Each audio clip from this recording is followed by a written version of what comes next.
I told my terminally ill father I couldn't afford his care, then took his retirement funds for a business. He cried, "I trusted you with my last breath." I said, "Trust doesn't pay rent." Then my daughter overheard everything. I grew up in Toledo, Ohio. My dad worked at the GM plant there for over 30 years. He wasn't a bad man, just one of those old-school types who didn't say much. He worked hard, paid the bills, and came home quiet. He kept every receipt, balanced his checkbook like it was sacred, and didn't believe in credit cards. Every dollar mattered to him. I used to think he was small-minded. Looking back, he was probably just scared of ending up with nothing. Me? I wanted out. I always said Toledo felt like a place people got stuck in. I moved to Chicago in my early 20s and got swept up in the startup world. Tech was booming, and I wanted to ride that wave. I pitched ideas, networked, attended every entrepreneur meetup I could. The first app one built flopped. The second one gained some traction, but fizzled when the funding dried up. By the time I turned 34, I was on my third failed launch, divorced, and barely seeing my daughter. I was sleeping on a buddy's couch in Wicker Park and pretending like I still had something in the works. That's when I got the call. My mom told me Dad had pancreatic cancer. Stage 4. It hit hard, but not the way I thought it would. It didn't make me cry. It made me think, shit, what now? I went back to Toledo after years away. He looked smaller, thinner. Still had that serious face, but his voice was softer. He hugged me. Didn't say much, he never did, but I felt something in the way he held on. Mom said they wanted me to be in charge of his care. Said Dad set it up that way. I was the executor of the trust. $310,000. That was everything they had. Years of saving, being frugal, denying themselves any kind of luxury. All for this moment. His dying months. Her future without him. I should have said no. I should have walked away if I knew I couldn't handle it. But I didn't. I smiled, told them I'd take care of it. Told them I was doing fine financially, that my company was stable, and I had the resources to make sure everything was handled. It was all a lie. I was flat broke.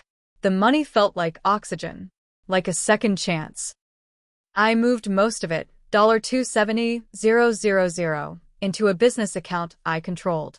I pitched one more startup, a mobile pharmacy delivery service. Sounded great on paper, even had a few developers lined up overseas. But it burned fast. Tech costs money, and I didn't have the patience or planning. Within 5 months, it was gone. Meanwhile, my dad was dying. My mom started calling me more often, confused why bills weren't getting paid. Hospice said some invoices were outstanding. I kept feeding her excuses. Bank errors, insurance issues, legal red tape. She believed me. Of course she did. I was their son. Then one day I went back home. It was a Sunday in late September. Windy, cold.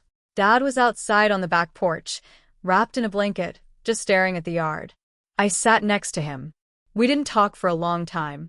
Then he turned and asked, "Are we broke?" I couldn't lie anymore. I just nodded. Said I couldn't afford the care, that the money was gone. I didn't tell him where it went. Just that it wasn't there. His eyes welled up. I had only seen him cry once before when my grandfather died. This was different. He looked at me like he didn't know who I was. He said, "I trusted you with my last breath." And all I said was, "Trust doesn't pay rent." The words came out colder than I meant them to. But they were real. That was how I felt in that moment. Bitter, resentful, defensive. Like I had no other choice. What I didn't realize was that my daughter was there. She had come to visit with my ex unannounced. She was 14. Old enough to understand too much. She had heard everything. She came outside after I went back in. I saw her hug my dad, crying. She kept saying, "I'm sorry. I'm so sorry." Then she looked at me through the window, like I was a stranger. That was the moment something broke in me.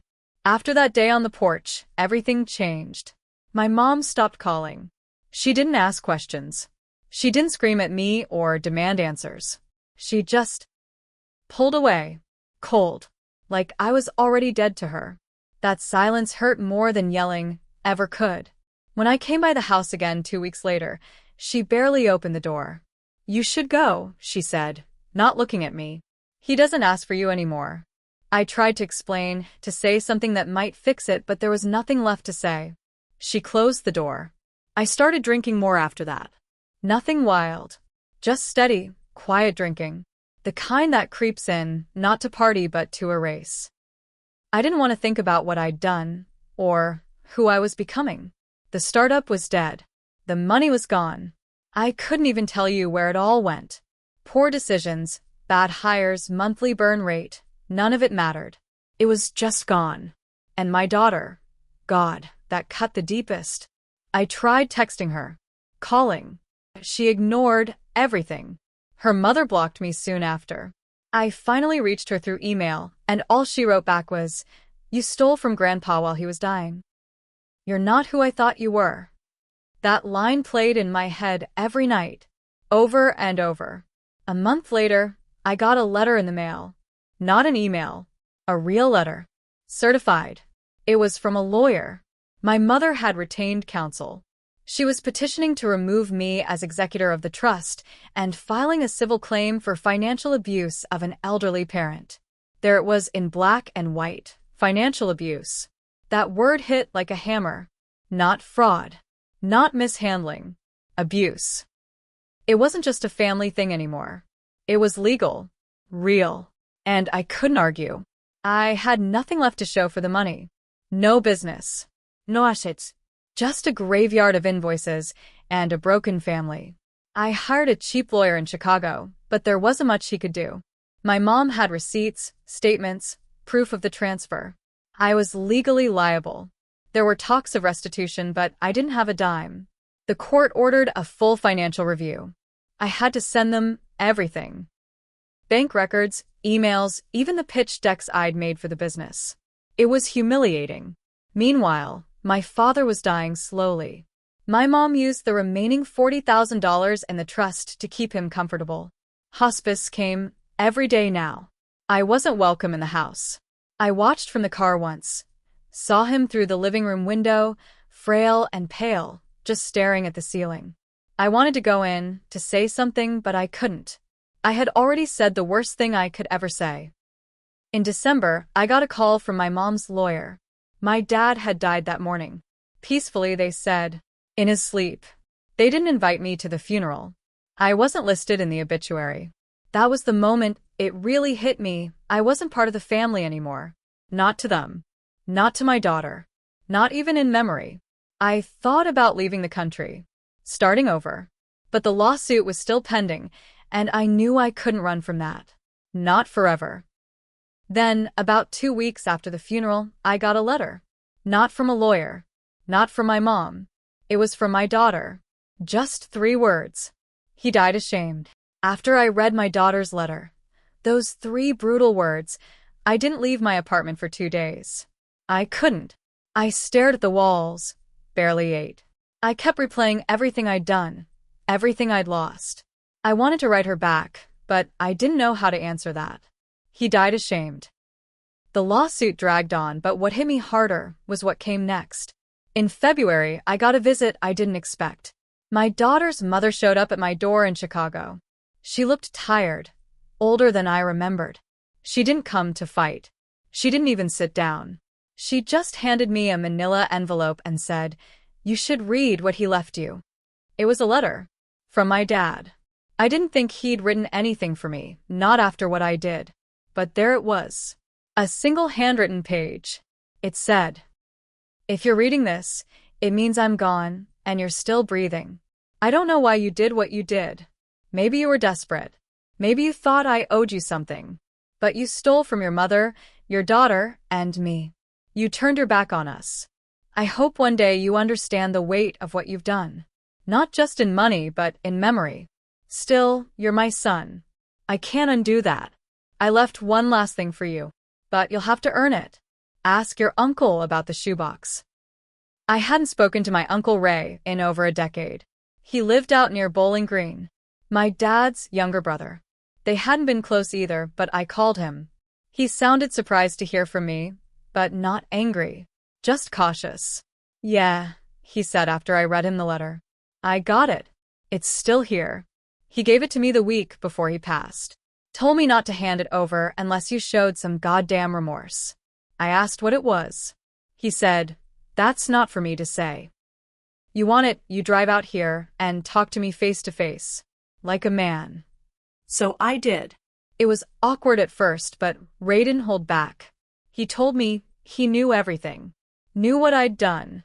Said my mom had cried on the phone for 2 hours the day the money disappeared. "I don't hate you," he said, "but you broke your father. He was already dying, but you made it harder. And you broke that little girl's heart." Then he handed me a shoebox. Plain, brown cardboard. Inside were old photos, a USB drive, and a notebook. The photos were of my childhood. Me and Dad fishing. Me at baseball games. Birthday parties I barely remembered. Stuff I thought he'd forgotten. The notebook was a journal. His thoughts in the final months. Pages about pain, about regret, about trying to understand why I turned out the way I did. But what broke me was one sentence, underlined twice. "He's not evil. He's just lost." I plugged in the USB drive back in Chicago. It had something I didn't expect: documents. Not legal papers. Blueprints. Plans. My father had been working with a friend to build a local nonprofit, something to help factory workers with medical costs. He had already donated part of his pension years earlier to start the process. The rest was going to come from the trust, until I emptied it. It was supposed to be his legacy. He had everything ready. Tax forms, articles of incorporation, board members. He just never got to finish it. I stole that from him too. And now I had it in my hands. I stared at the notebook and USB drive for hours that night. Couldn't sleep. Couldn't drink. For once, the numbness was gone. All that was left was shame. Real shame.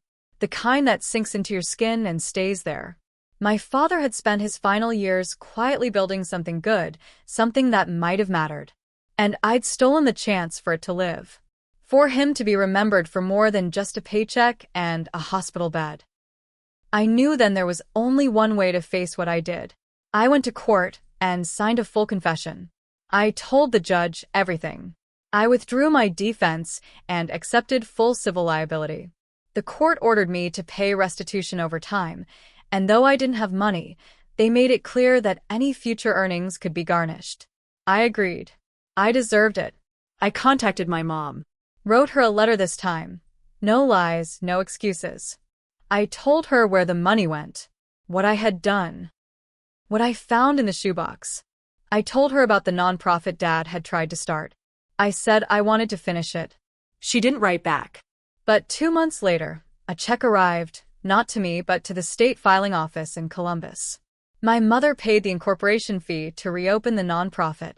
She used the name my father had written in his notebook, Second Shift Health Fund. I knew what that meant. She wasn't forgiving me, but she was giving me a chance to make it right. I spent the next year working for free. I took a janitor job to pay rent and worked nights and weekends rebuilding my dad's plans. I used the USB drive as my blueprint. Reached out to his old contacts. Applied for grants. Showed up at union meetings. Told people what I had done. I made myself look them in the eye and say, I stole from a dying man. My own father. But I want to put something back. Some people walked out. Some told me to go to hell. But a few listened. And that was enough. In late 2024, we opened the first office of the Second Shift Health Fund in a strip mall just outside Toledo. Small place. 3 rooms. But it was real. We helped 2 laid-off workers cover medical debt that first month. It wasn't much, but it was something. My daughter still wouldn't speak to me. Then one day she showed up. She didn't say hello. Didn't smile. Just walked in, looked around the office, and said, "So this is what he wanted?" I nodded. Yeah. This is what I took from him. And this is what I'm trying to give back. She stared at me for a long time. Then she asked, "You gonna steal from this too?" "No," I said. "I'm gonna bleed for it." She didn't cry. She didn't hug me. But she didn't walk out either. She looked around again, then said, "He'd like this." That was all. But that night, I finally slept. The revenge in this story didn't come in courtrooms or handcuffs. It came from truth, from facing every piece of what I did.